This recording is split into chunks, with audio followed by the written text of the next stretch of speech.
Morning बच्चों, आज मैं आपको पार्ट 2 शरद चंद्र का अभ्यास कार्य हल करवाऊंगी। ये आपका रिवीजन कार्य है।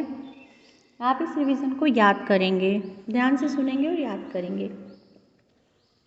दूर जाने पर सरदार को क्या पता लगा? उसका उत्तर है, दूर जाने पर सरदार को पता लगा कि उसके पीछे एक बालक है। अगला, शरद ने अपने छात्रों को पढ़ाने से क्यों इनकार कर दिया? उत्तर है, क्योंकि उसकी स्वयं की परीक्षा थी। किसकी थी? शरद चंद्र की स्वयं की परीक्षा थी, इसलिए उसने छात्रों को पढ़ाने से इनकार कर दिया। अब देखते हैं बच्चों सही विकल्प। शरद को बचपन में शौक था डी सब चीज़ों का। किस किस का? मछली पकड़ने का, गुल्ली डंडा खेलने का, तितली पकड़ने का, यानी तीनों का शौक था। तो उत्तर इसका डी सही है, उपयुक्त सभी। बसंतपुर गांव में क्या चीज़ अच्छी मिलती थी? उत्तर है बी मछली पकड़ने की बंसियां। अगला, लठेत नयन सरदार बसंतपुर जा रहे थे क्योंकि उन्हें खरीदनी थी। ए गाय खरीदनी थी उन्हें। शरद के पिता का नाम था ए मोतीलाल। ए वाला सही है, मोतीलाल था उनका नाम। शरद के कुत्ते का क्या नाम था? उत्तर है सी भेलू। शरद के कुत्ते का नाम था भेलू। आगे देखेंगे अभ्यास। गद्यांश को पढ़कर पूछे गए प्रश्नों के उत्तर लिखने हैं। तो बच्चों गद्यांश आप पढ़ेंगे, उत्तर मैं दे देती हूँ आपको। शरद का जन्म कब और कहाँ हुआ? तो शरद का जन्म 1876 में बंगाल में हुआ। बंगाल के क्या? हुगली जिले के देवनंदपुर में हुआ।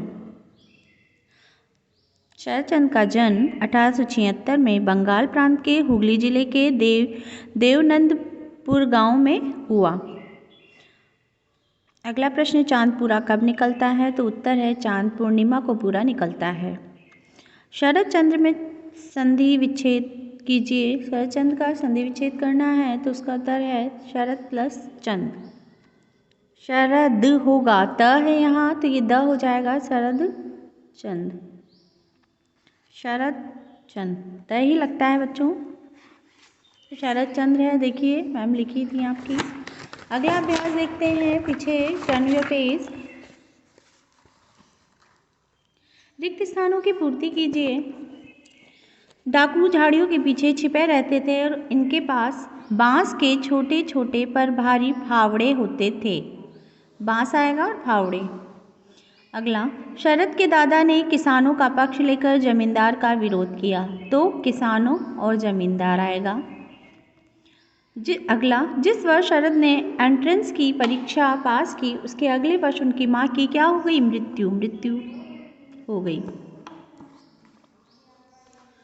1921 से लेकर 1938 में अपनी मृत्यु तक वह हावड़ा कांग्रेस कमेटी के प्रधान रहे। कांग्रेस और प्रधान।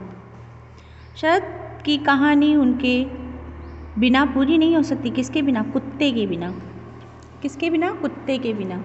अगला है, सही वाक्य के सामने सही तथा गलत के सामने गलत का निशान लगाइए। तो शरदचंद्र का जन्म पूर्णिमा को हुआ, सही। शरदचंद्र की माँ का नाम भू मोहिनी था, सही। ये अच्छे से याद करेंगे। शरदचंद्र का बचपन से ही कोई मित्र नहीं था, गलत। गोदान शरदचंद्र द्वारा रचित है, नहीं, गलत है ये। गोदान जो है वो प्रेमचंद्र द्वारा रचित है। सन 1902 में शरदचंद्र के पिता की मृत्यु हो गई थी, सही।